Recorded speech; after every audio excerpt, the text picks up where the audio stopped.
This is another video, but it's on a different topic. Not a crime, but start again. Right, it's another video and it's about movies released last year, or was now last year, 2010. 2010, we've had a couple of mediocre movies which have either been received with a lukewarm response critically or haven't lit the box office on fire, let's put it that way. They haven't done too well in the box office. Some of them have even broke even. And it's all well and good to say that every year you're going to get those movies which you just not take on with the customers in the cinema, but last year's been a peculiar one in that regard. First of all, I want to raise Scott Pilgrim versus the World. They're based on a comic. I don't know too much about it, so I'll just say that now. What I do know is that it's based on a comic which was written 7 years ago now, nearly 7 years ago anyway, and it was released in Canada, and the comic was taken off well there. It's very well received, and then Universal Pictures decided to make a video about it. It was going to take a long time for the project to be conceived, and it just, well, the movie itself, or the film itself, or the visual comic, or whatever you can call it, it's actually pretty good. But then again, the movie failed to break even in the box office. It had $60 million odd to make in America. Well, in America and the rest of the world. It received an international release, but it hasn't happened. I think it received 37 million. Now, why didn't people see it? I don't know. There's some other websites and blogs going around saying that, it's because it's Michael Cera. People hate Michael Cera. He's a hipster or whatever. It's or whatever. But I don't know. I think the rules for that film, or the ideas for that film as to why people didn't see it, are pretty complex. Some people say that it's because it's a movie that looks like it's about geeks, but it's not. Fair point, actually. You could say that a movie that's trying to focus on young people, but not too young people, the whole hipster subculture has taken off in recent times, well, starting with Superbad onwards, it hasn't done too well in terms of ticket sales in the box office, but the movies have been pretty good. I mean, Superbad, Forgetting Sarah Marshall, even Getting to the Greek in a little sort of way. They've all had a similar effect. Been good movies, but haven't done that well in the box office. The Tourist is another film, came out more recently. Angelina Jolie, Johnny Depp. Now, the Depp-Jolie duet was meant to be one of the year's biggest films.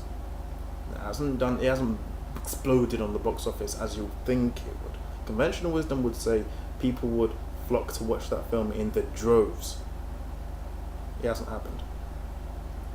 I haven't watched the movie myself, but even if I did, I don't think it would make a difference, really. I mean, if the people that say they want to watch the movie actually did, I don't think it would make a difference, because all these people, well, it goes around word of mouth. Some of these things go by word of mouth, that there isn't much chemistry between the two main actors, the actor and the actress.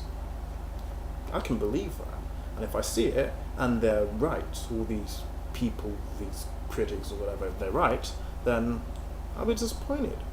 And what else? Tron Legacy. Tron Legacy had a lot of speculation. In fact, it took some time for the film to be developed. It was in development hell for a while.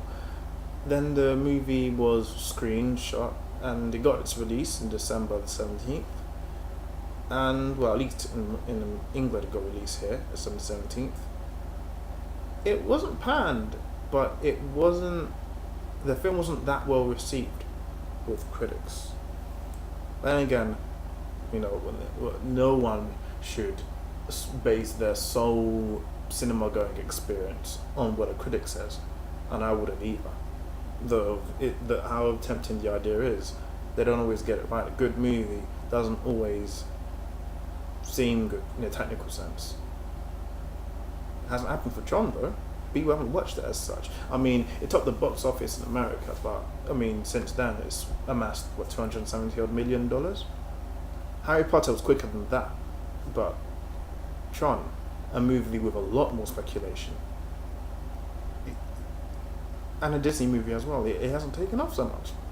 Its lifetime grossing it'd probably become an international blockbuster, but it hasn't taken off that much. What else have we had last year? A surprise, a more surprising one, just to come on the topic, is Alice in Wonderland. Made $1 billion. $1 billion. Though people said, oh, it wasn't that good, the ending wasn't so great and all that, and it was visually enticing, fantastic to look at, the story wasn't cohesive, well, all of that stuff. People still watched it. A lot of people still watched it. And then there's the one film which deserved to have a high grossing, of making $1 billion, in other words, and that was Toy Story 3. I loved it, and I did watch that. I did watch that film, actually. I would say that the number of people watching it did actually in some ways correspond to the quality of the film. Then that's unfair in some senses, because you have some good films that not everybody watches, like those smaller films, like for example Somewhere with Sofia Coppola. That movie was actually pretty surprising in some areas. I would say that if that movie received a much wider release than it did, or at least in this country, just like Waiting for Superman, hard to find those two, then they would have taken off. And it's just a bad fortune that films like that haven't just had a fair chance at the box office. What else? Valentine's Day, way back in the beginning of the year, wasn't received that well by critics, but with that massive all-star cast, it should have been a hit at the box office, a big hit at the box office. I believe it topped the charts, but it didn't have that much staying power. Now, a film like that, with all those actors and actresses in it, with all those A-listers and whatnot, people should watch them. Well, if only just to see their favourite movie stars on screen. People should go in, pay their cinema tickets and watch the film. It didn't happen as such. Whereas Sex and the City 2, people watched that, or a lot of people watched that. And they came out the cinema and were less happy than they were when they got in. Very surprising. And then there was Twilight. I mean, in the opposite sense to the whole purpose of this video, Twilight. Some people just did this panic straight. Some people said I wouldn't even bother going because the other two were. I mean, if the other two were anything to go by, this one wouldn't be so great and all that. But people watched the bloody film. I mean, it was impressive to see the number of boys and girls. Some say mainly girls. That's biased anyway. Who watched the film? You know. So people watched that.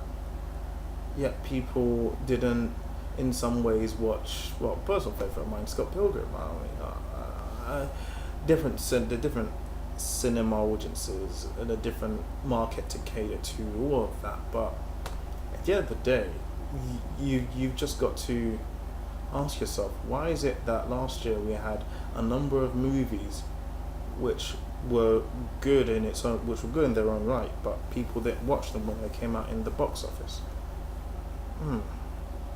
Now, if this year last year was anything to go by, then this year we might have something similar. People watch movies.